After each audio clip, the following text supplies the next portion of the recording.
To Justin O'Brien up in Skyfox. Right now we have a pursuit that's on the way. Justin, what can you tell us?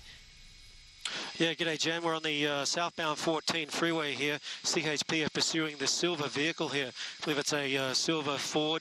And this pursuit started probably about 20 to 30 minutes ago out in the Palmdale area. They were reaching speeds of up to 120 miles per hour on the streets there, not the freeway, the streets. So currently we have about 3 or 4 CHP units in pursuit, no aerial unit or asset overhead at this stage. So probably the issue trying to bring this to a stop is they've probably just got to keep following this till this driver decides to get off, or that car slows down, or they take an exit. That's about all we can tell at this stage. Obviously dark windows, unsure of how many passengers or people are in the vehicle. Obviously do know there is a driver. The original want, or why they're trying to stop this vehicle, is because speeding. He's obviously speeding right now up to about 102 miles per hour. So he's got the pedal to the metal down there as he heads back down towards the 210 freeway in Los Angeles, Jen. Wow, Justin, it's Sandra here too with Jen this morning. Did you see anything in terms of, besides the speed, just erratic driving, especially in those residential areas, perhaps driving in the wrong lanes onto oncoming traffic? What have you seen otherwise? Goodness, so I mean, because these speeds, look, 120 miles per hour right now, but this is on the freeway, still so dangerous.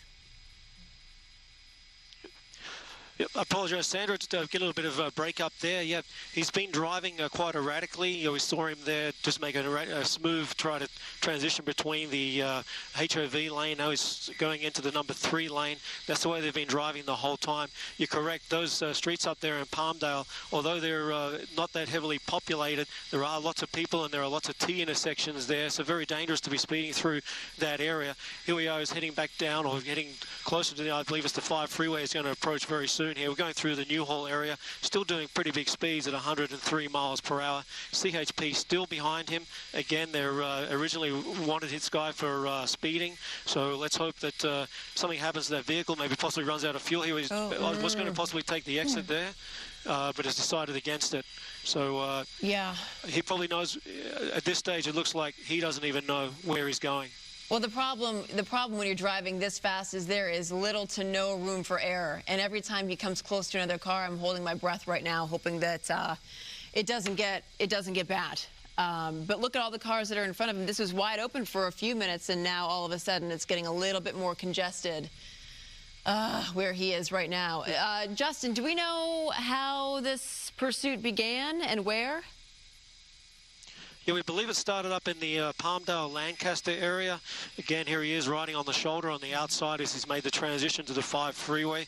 This is just post-morning drive traffic, and we do believe, we understand, it was really just a speeding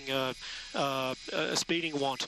The unusual to follow the vehicle for this amount of time. CHP are aggressive.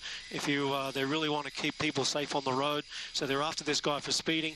Could possibly be something more, because the guy has been reaching speeds of up to 115, 120 miles per hour, and as he goes heading into Los Angeles area, or I believe on the Granada Hills. Again, you can see that CHP vehicle. It's calling out the shots. You have several vehicles behind that, basically just trailing, and again at this stage, no airship. And wow, look at that. That guy's sliding. He really wants to get somewhere fast.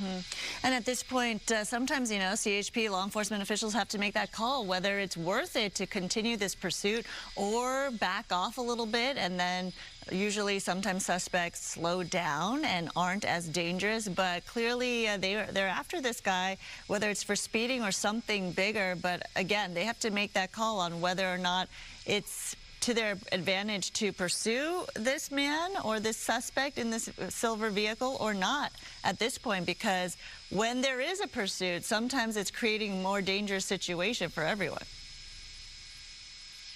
Yeah, that's correct. It looks like he's actually taking an exit here.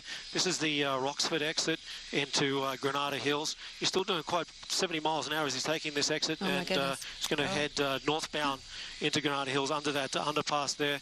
Interesting to see whether he decides to get back onto the 14. He's actually popping through here, and he's actually heading eastbound, I believe. Wow. Okay, it was interesting to see him still going incredibly fast on those side streets. So confirmation there, ladies, that there actually are other people in the vehicle.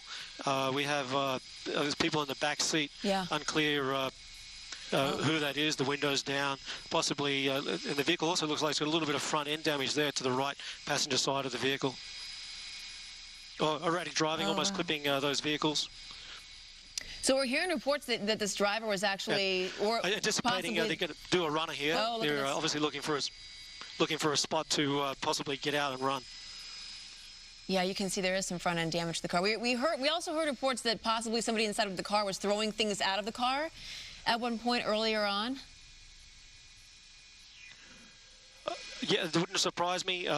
It's quite a thing that they do. People who are wanted do try to get rid of evidence. That's why the CHP or other law officer units, agencies try to follow. Here they're getting out, doing a runner, they're jumping out. There's the passenger and there's the driver. We'll stick with the driver because he's the one that's probably done the most damage here. He's bald-headed, got a beard under the tree, Jeffrey. Oh, wow. Okay. So this is a residential area, and oftentimes when we do follow these pursuits, the suspects do go, in fact, to a neighborhood that they know. So it'll be interesting to see whether they know this area, where they're going. Do we know, are there authorities in the immediate area? Because I don't really see any from our shot. There is a CHP airship that's over the top. Okay. And we got one of the guys running here. I believe that looked like that was the passenger. We'll just stick with him, at least we know. And he's running up in the street there, trying to find a place to hide. At this stage, no ground units, but there is an aerial unit above directing them in. You can see the shadow of the aerial unit there. We'll just stick with this guy because he seems the most obvious one that we may keep an eye on and see what happens to him.